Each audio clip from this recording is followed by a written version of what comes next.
নমস্কার, সকলকে স্বাগত আর একটা নতুন ভিডিওতে।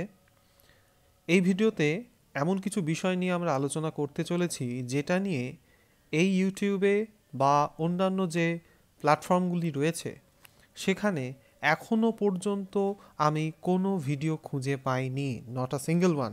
আমি জানি না এই বিষয়ে কথা বলার জন্যে মানুষজনের কি সমস্যা, বা হয়তো কোনো সমস্যা রয়েছে, বা হয়তো কোনো বিষয়ে দ্বিধাবোধ রয়েছে যে কারণে এই বিষয়টাতে কথা বলাতে মানুষ একটু এড়িয়ে যান।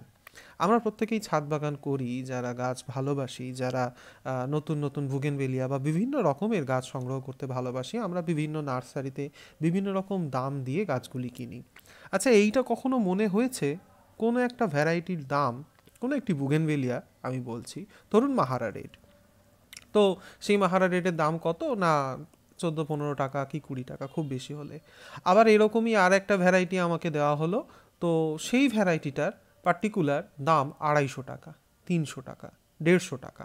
কেন এরকম, মানে দামের এই হঠাৎ আকাশ পাতাল পার্থক্যটার কারণ কি?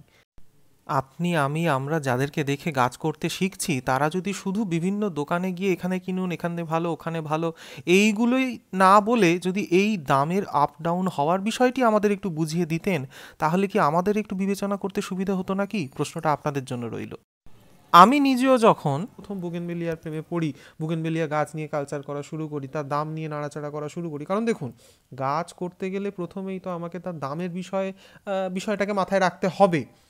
তো কথায় আছে না যে কিছু মানুষ কেনাকাটা করার সময় ট্যাগলাইন দেখেন না, যাই হোক, সেই মুষ্টিমেয় মানুষের দলে আমি পড়ি না।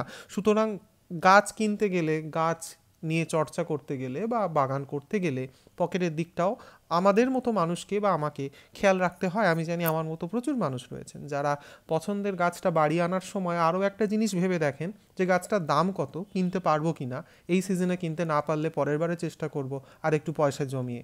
তো এই বিষয়টি প্রচুর ভিডিওতে আমি দেখেছি, গাছ এবং গাছ সংক্রান্ত বিভিন্ন বিষয় আছে সেখানে, দারুণ গাছ, অসাধারণ, এখানে চলে আসুন, এটা তো আপনাদের কিনতেই হবে, এটা যদি না কিনলেন তাহলে কি করলেন, ইত্যাদি ইত্যাদি ইত্যাদি ইত্যাদি ইত্যাদি বিশেষণ এবং অব্যয়ের ছড়াছড়ি। কিন্তু সেই দামের গাছের, মানে গাছটার দামের বিষয়ে যখন কথা বলার বিষয় আসে, সেই সময় আর সেই বিষয়টাতে অতটা আলোকপাত করা হয় না। জানি না কারণটা কি। সব থেকে অবাক তো তখন লাগে যখন দেখি কোনো একজন স্বনামধন্য ব্যক্তির ভিডিওতে তার ঠিক আগের ভিডিওতেই তিনি অন্য একটা নার্সারিতে দেখিয়েছেন কোনো একটি গাছ ধরুন একদমে পাওয়া যাচ্ছে, এবং বর্তমানে তিনি যে গাছটি দেখাচ্ছেন যে নার্সারিতে, সেই একই গাছ তার দ্বিগুণ দামে বলছে বা অনেকটাই বেশি দামে বলছে। তা সত্ত্বেও তিনি বলে যাচ্ছেন বাহ বাহ বাহ, দারুণ দারুণ, অসাধারণ, আপনারা এসে কিনে নিয়ে যান। আমি জানি না সেই লাখ লাখ সাবস্ক্রাইবার সমৃদ্ধ স্বনামধন্য ব্যক্তি কেন বলতে পারছেন না যে না, এটা তো তোমাদের এখানে দামটা বেশি, এই তো গতকালই একটা জায়গায় দেখলাম সেখানে এরকম দাম ছিল। জানি না কেন আমরা নিরপেক্ষভাবে বলতে পারি না বা আলোচনা করতে পারি না যে কী কী জিনিসের উপরে দামটা নির্ভর করে। চলুন এই বিষয়টা নিয়ে আমরা একটু নিরপেক্ষভাবে খোলাখুলি আলোচনা করার চেষ্টা করি। দেখুন, একদম সহজ হিসেব যদি করা যায়, মানে একদম উপর উপর হিসেব, যে আমরা যে এই বিভিন্ন রকম বোগেনভেলিয়ার এই যে শয়ে শয়ে নানা রকম ভ্যারাইটি দেখছি, তো এই যে ভ্যারাইটিগুলোকে আমরা মূলত দুভাগে ভাগ করতে পারি, যে একটা ইন্ডিয়ান ভ্যারাইটি আর একটা হচ্ছে এক্সোটিক ভ্যারাইটি। বাইরের ভ্যারাইটি বলতে সেটা হাওয়াই হতে পারে, ইন্দোনেশিয়া হতে পারে, থাইল্যান্ড হতে পারে, জাপান হতে পারে, হোয়াট এভার ইট ইজ, বিদেশি যে কোনো ভ্যারাইটি। তাহলে সহজ হিসেব কি বলে যে ভারতীয় যে ভ্যারাইটি, যেটা আমাদের এখানেই হচ্ছে, আমাদের এখানেই প্রোডাকশন, এখানেই কালচার বা এখানেই তার উৎস, সেটা সহজাতভাবে কম দামে পাওয়া যাওয়া উচিত, এবং যেটা বাইরে থেকে আমাকে নিয়ে আসতে হচ্ছে সেটার দামটা বেশি হবে, লজিক তাই বলে। কিন্তু এখানে কিন্তু সব সময় এই লজিক খাটে না। তার কারণটা লুকিয়ে রয়েছে সেই একটা খুব পুরনো হিসেবে, যে আমাদের গোটা পৃথিবীর সমস্ত জিনিসের দাম নির্ভর করে দুটো টপিকের উপরে, একটা হচ্ছে সাপ্লাই আর একটা হচ্ছে তার ডিম্যান্ড। কোনো একটা জিনিস তার যদি বাজারে সাপ্লাই বেড়ে যায়, দাম সহজাতভাবে কমে যেতে বাধ্য। যে কারণে কালোবাজারিরা দেখবেন যে ম্যানমেড কালোবাজারিরা যারা কি করে, যে কোনো একটা জিনিসকে, আলুকে বা পেঁয়াজকে, হোয়াট এভার, চাল ডাল গম যাই হোক, তো সেটাকে বাজারে তার একটা স্ক্যারসিটি তৈরি করার চেষ্টা করে, তার একটা হাহাকার তৈরি করার চেষ্টা করে। কীরকমভাবে না, প্রচুর সামগ্রী তারা গুদামজাত করে ফেললো, বাজারে আর আলু নেই, হট করে আলুর দাম 30 টাকা থেকে 150 টাকা হয়ে গেল। তাহলে সাপ্লাইটা একটা সবচেয়ে বড় জিনিস। আর একটা জিনিস হচ্ছে চাহিদা। যে গাছের যে সময় চাহিদা বেশি সেই সময় কিন্তু সেই গাছের দামটাও বেশি হয়ে যাবে। এটা হচ্ছে ইকোনমিক্সের একটা বেসিক রুল। এইবার ধরুন বেসিকভাবে আমি যদি চিন্তা করি, তো তাহলে এই জিনিসটা আমাকে মাথায় রাখতে হবে। এরপরে আসে আর একটা লেয়ার, সেটা হচ্ছে রোল অফ নার্সারি। আচ্ছা, নার্সারির কাজটা কি বলুন তো? এরা কি মানে শুধু গাছ আনে আর গাছ বিক্রি করে? তাই কি? একেবারেই না। নার্সারি যেটা করে সেটা হচ্ছে কোনো একটা এক্সোটিক ভ্যারাইটি খুব দামি, ধরুন আজকে আমি একটা কথার কথা বলছি যে এবছর মহারানী এই ভ্যারাইটিটা নিয়ে চারিদিকে তুলকালাম, খুব ভালো কথা। এক একটা গাছের দাম কোথাও 5,000, কোথাও 6,000, কোথাও 4,000, 3,000 হাঁকাচ্ছে, আনন্দের বিষয়। তো এই মহারানীর এত দাম কেন? তার কারণ হচ্ছে এই গাছটা আমাদের এই মুহূর্তে ডিমান্ড হঠাৎ করে বেড়ে গিয়েছে, তার জন্য চারিদিকে লোকজন চাহুর হয়ে গিয়েছে যে এই গাছটা দারুণ গাছ, এইটা যদি বাড়ির ছাদে না নিয়ে এলাম তাহলে আমি কি করলাম। তো এটা প্রতি বছরই কোনো না কোনো একটা এরকম টপিক থাকে, একদম মানে স্টার ভ্যারাইটি। এবার এই ডিমান্ড তৈরি হওয়ার পেছনে কিন্তু মূল যে কারিগর, সেখানে একটা উল্লেখযোগ্য ভূমিকা থাকে, সেটা হচ্ছে কিন্তু আমাদের সোশ্যাল মিডিয়া। সোশ্যাল মিডিয়াতে এই গাছের ছবি চারিদিকে ছয়লাভ হয়ে যাচ্ছে, যারাই বাগান করছে তারাই বুকে হাত বুলিয়ে বলছে উহু হু হু, যদি বাগানই করলাম কিন্তু এই বাগানে যদি মহারানী না থাকে তাহলে আমার কিসের সাম্রাজ্য, আমারও তাহলে মহারানী চাই। এইবারে তৈরি হলো মহারানীর একটা ক্রেজ, কিন্তু মহারানী তো নেই বাজারে। নার্সারি বলছে কি যে তাহলে মহারানী আমাকে বাইরে থেকে আনতে হবে। এইবার ধরুন কোনো একটা নার্সারি সে বাইরে থেকে একটা মহারানীর মাদার প্ল্যান্ট কিনলো বেশ মোটা টাকা দিয়ে। নার্সারির কাজ হচ্ছে মোটা টাকায় মাদার প্ল্যান্ট কেনার পরে কয়েকটা সিজনের মধ্যে বা নেক্সট সিজনের মধ্যে একটা সময়ের মধ্যে সেই মাদার প্ল্যান্ট থেকে প্রচুর পরিমাণে চারা তৈরি করা। এখানে আমরা জানি যে বুগেনভেলিয়ার কাটিং থেকে চারা তৈরি হয়, সিডের অতটা প্রসঙ্গ নেই, আবার হয় সিড থেকেও হয় যে না তা নয়। তো এবার এই যে এক্সোটিক ভ্যারাইটি ও কিন্তু কিনলো ধরুন 1,00,000 টাকা দাম দিয়ে, সাপোজ আমি কথার কথা বলছি। এবার সেই 1,00,000 টাকার ওই ভ্যারাইটিটা থেকে সে সাপোজ মানে প্রায় 10,000 চারা তৈরি করলো। এবার তাহলে 10,000 চারাটাকে ও বিক্রি করে ওই 1,00,000 টাকার দাম তুলবে, প্লাস নিজের মুনাফা গুনবে।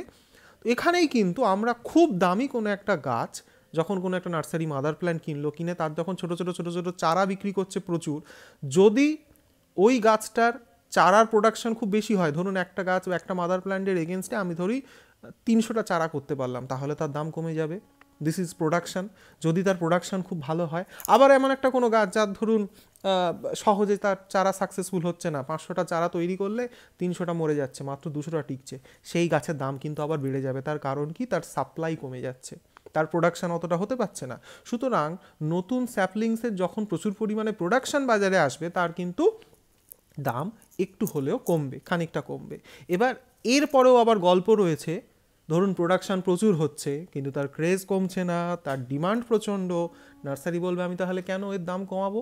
মানছি আমার হয়তো প্রোডাকশান ভ্যালু অনুযায়ী নিজের লাভ রেখে ওই গাছটাকে আমি 150 টাকায় পিবি প্যাকেটে ছাড়তে পারি, কিন্তু যেহেতু ওর জন্য চারিদিক থেকে ফোন আসছে, প্রচুর লোক অর্ডার করছে, চারিদিকে ওই গাছের হাহাকার, আমি 150 কেন, আমি 300 টাকায় দামটা রাখলেও লোকে ওই গাছ কিনবে, তো আমি 300 টাকায় বিক্রি করব।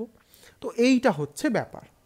এবার এরপরে নার্সারির কথা যখন উঠলই, দেখুন এই নার্সারি বিভিন্ন কোন জায়গায় কোন নার্সারির দাম কীরকম, কে কীরকম গাছ কত দামে বিক্রি করছে, এই সম্বন্ধে আমাদের প্রত্যেকের প্রচুর আগ্রহ থাকে। কোনো একটা ভিডিও আপলোড করলেই সঙ্গে সঙ্গে প্রথম 5-10টা কমেন্টের মধ্যে যেটা আসে যে দাদা নার্সারিটা কোথায় এবং এই গাছটির দাম কত, যদি দাম মেনশন করা না থাকে।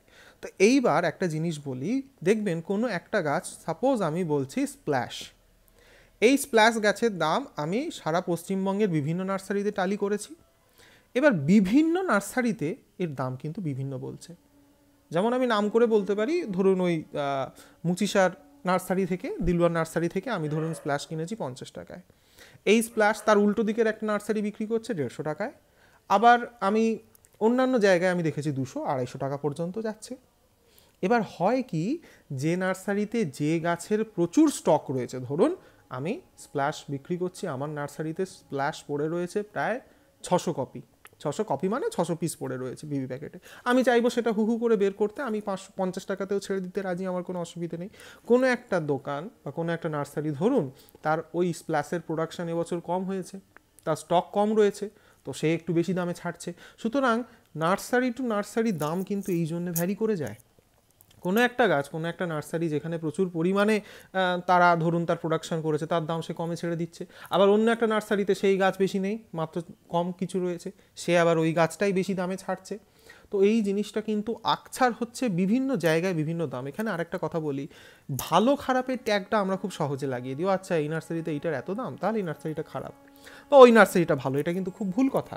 যে নার্সারিতে এই এ নামক একটা গাছ ধরুন কম পয়সায় নিচ্ছে, বি নামক একটা গাছ কিন্তু সেই নার্সারিতেই বেশি দাম হতে পারে। সুতরাং এটারও কোনো মানে নেই যে একটা গাছ এই নার্সারিতে কম দাম নিয়েছে বলে আর একটা গাছ বা সমস্ত গাছই তারা কম নেবে না। এই পুরো খেলাটা কিন্তু ডিপেন্ড করছে ওই দুটো প্রাইমারি জিনিসের উপরে, সাপ্লাই অ্যান্ড ডিমান্ড, যার ওপরে কিন্তু এই পুরো গেমটা নির্ভর করছে যে কীরকম হবে। আর আরেকটা জিনিস তো থাকেই, যে সিজন, যে ধরুন এই উইন্টারের সিজনটা বুগেনভেলিয়ার জন্য একটা ক্রেজ থাকে, তারপরে এই ফেব্রুয়ারি মার্চ পেরিয়ে যাওয়ার পরে একটু ক্রেজটা কমে যাওয়া উচিত, একটু দামটা কমে। এইটাই হচ্ছে সেই বেসিক জিনিসগুলো যার উপরে আমাদের পছন্দের গাছের দাম নির্ভর করে। যদি খুব বেশি দাম হয় একটু ওয়েট করে যান, একটু অপেক্ষা করুন, নেক্সট সিজনে হয়তো বা কমতে পারে, ডিমান্ড একটু কমলে, গাছটা অ্যাভেলেবেল হয়ে গেলে।